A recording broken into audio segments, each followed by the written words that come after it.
So the other day I wanted to practice painting hands for fun, and that practice painting turned into Inuyasha fan art, which you guys really liked.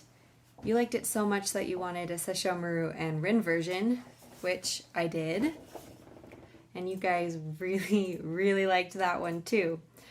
So I thought, why not do a Sango and Moroku version and take you guys along with me while I do that.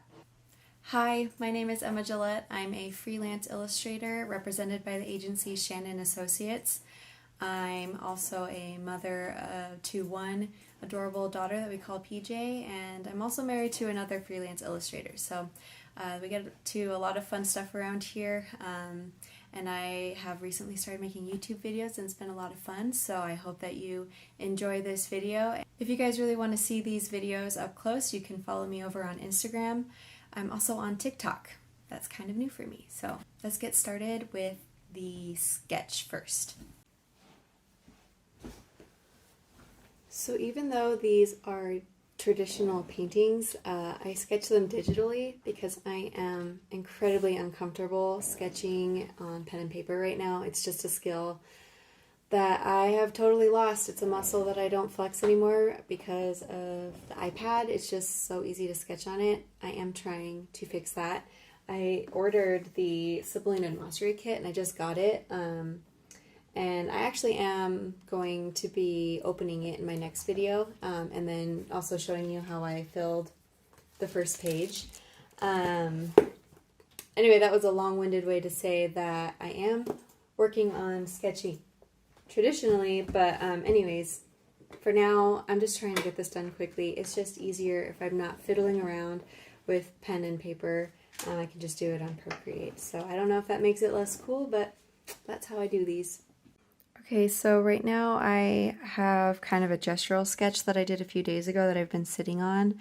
I have them all together because I want to see them as a set. I do intend to sell these as prints, and wanted to make sure that the third one fit well.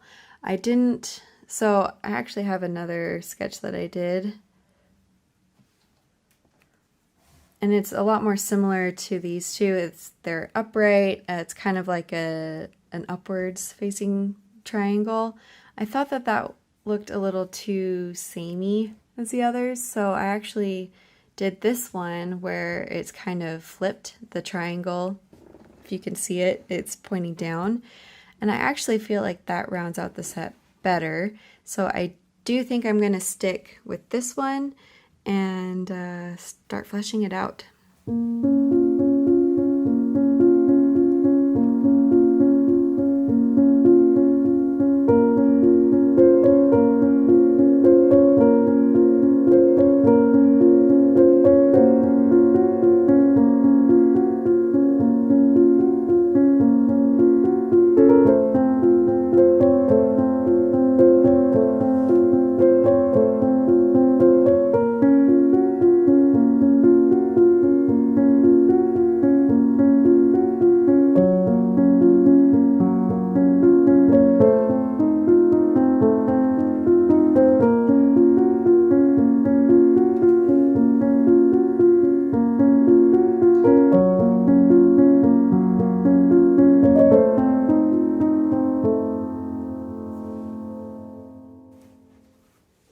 Okay, the sketch is done. I'm now going to take a piece of this watercolor. It's Strathmore watercolor paper. Got it at Target. It's not the biggest paper, so it does buckle a little bit, but it works fine.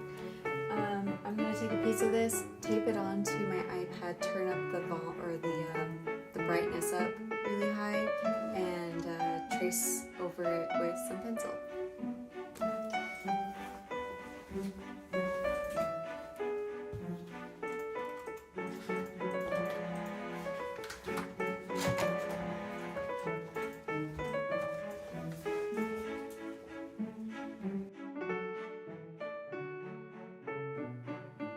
So I feel like I can't do a proper Inuyasha fan art video without gushing about Inuyasha. I gushed about Fruits Basket in my other video. I'll gush about Inuyasha in this one. I first discovered it when I was 12. I'm now 27. I loved it then and I love it now. I rewatched it recently and man, that is a good show. It just gets you in the feels. I love Inuyasha and Kagome, my OTP, you know, the Yukikyo fans, I respect you, but Kagome is better. I'm sorry, I just had to say it. Love Inuyasha.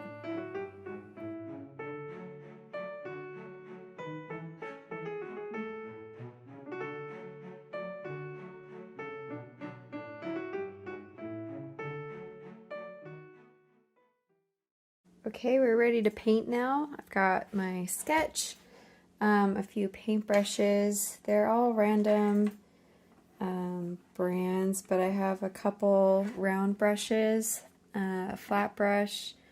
I don't know if I'll use this one really, but I use these two to fill in the bigger areas of color, and then I use this one for the smaller details and to line.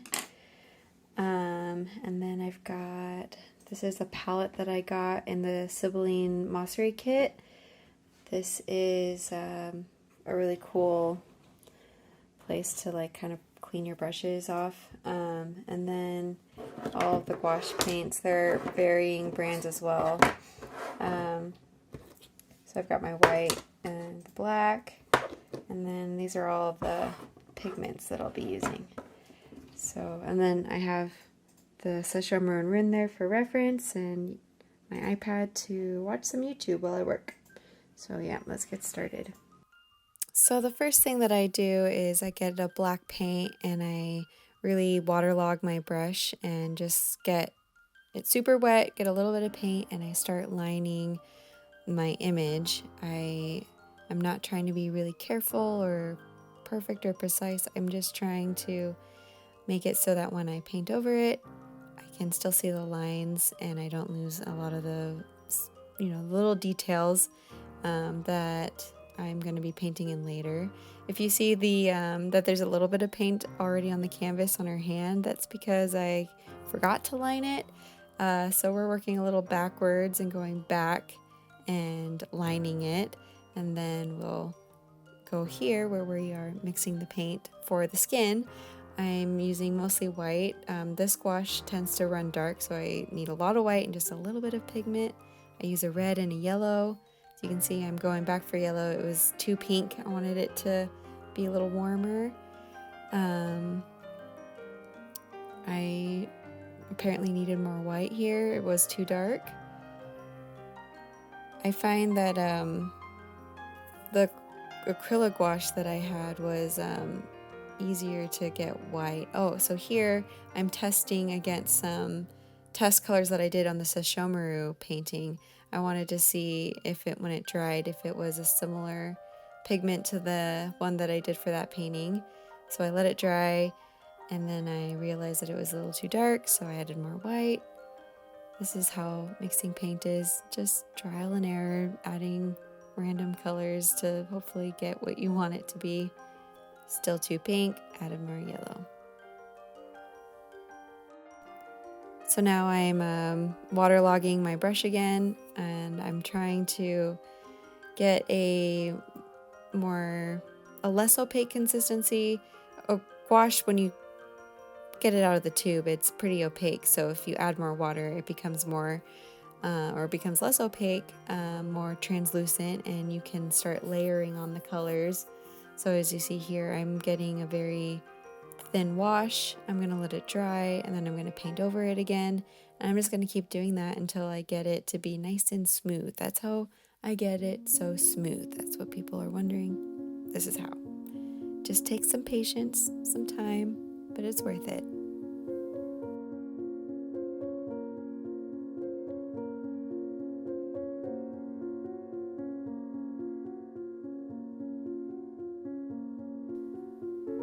So yeah, mixing more colors, trial and error. I wanted the purple for Miroku's hand tunnel cover, whatever you call that.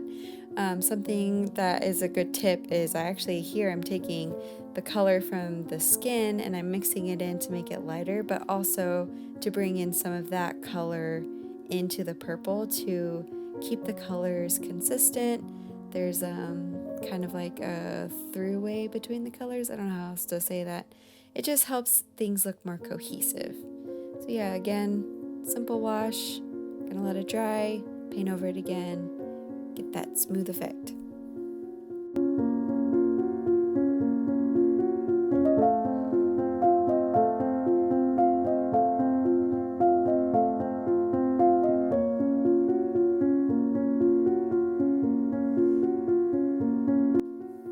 When I'm painting with gouache, I find that as I'm laying down the colors, it just looks messy, doesn't look great, doesn't look like my end result. And if you're working with gouache, don't give up at this point. This is just how it works. You just kind of have to get through the ugly to get to the good. So just lay down your colors, be patient. It'll turn out. Just trust me, it'll turn out.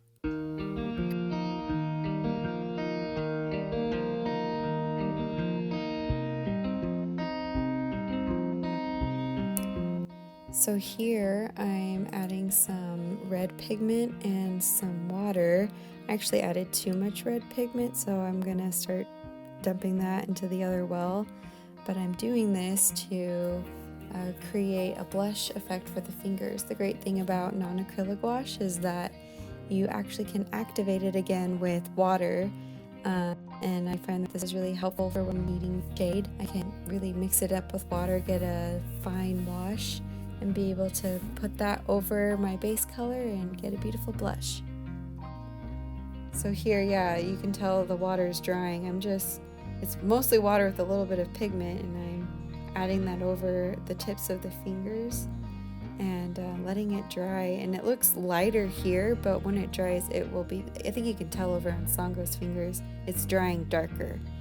And I just work with it that way, and once it dries, if I need a little more, I go and add some, and if it's too dark, then I'll go and take some of the skin pigment, water it down, and go over it. Same with here, I added some brown to make it darker to get the shadows on his fingers. That's how I do that.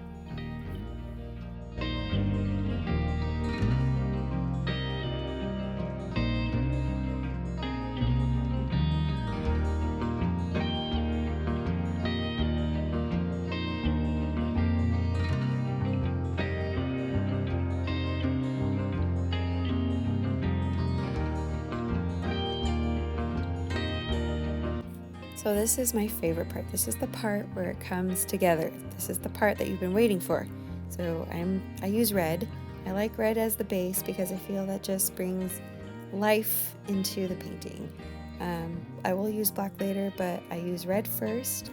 Take that liner brush, and this is where I do need to be a little more precise. You can see I messed up a little bit at the beginning, but this is where I don't know how, but it's when I'm lining it that the piece stops looking like a pile of junk and just starts to really come to life. And I think especially if you're focusing on using different line weight, you're not using the exact same thickness throughout. You're finding really strategic places to use your thick lines and your thin lines.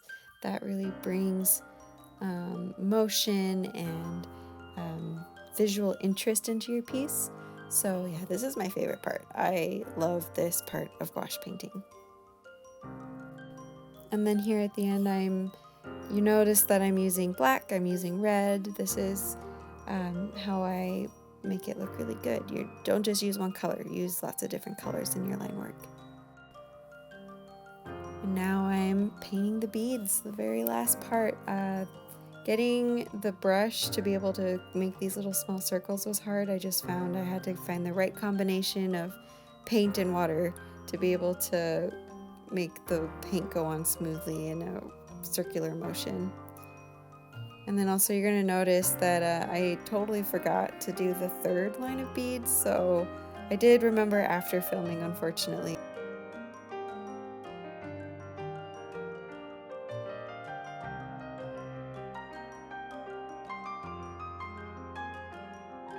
Here's the outro. Woohoo! Yay! It looks so good. Minus one strand of beads, but I did remember, if you go on my Instagram, it does have the third strand of beads. But yeah. Yay, looks so good. And they look all good, the three of them together. I am working on getting prints for these if you're interested, so stay tuned for that.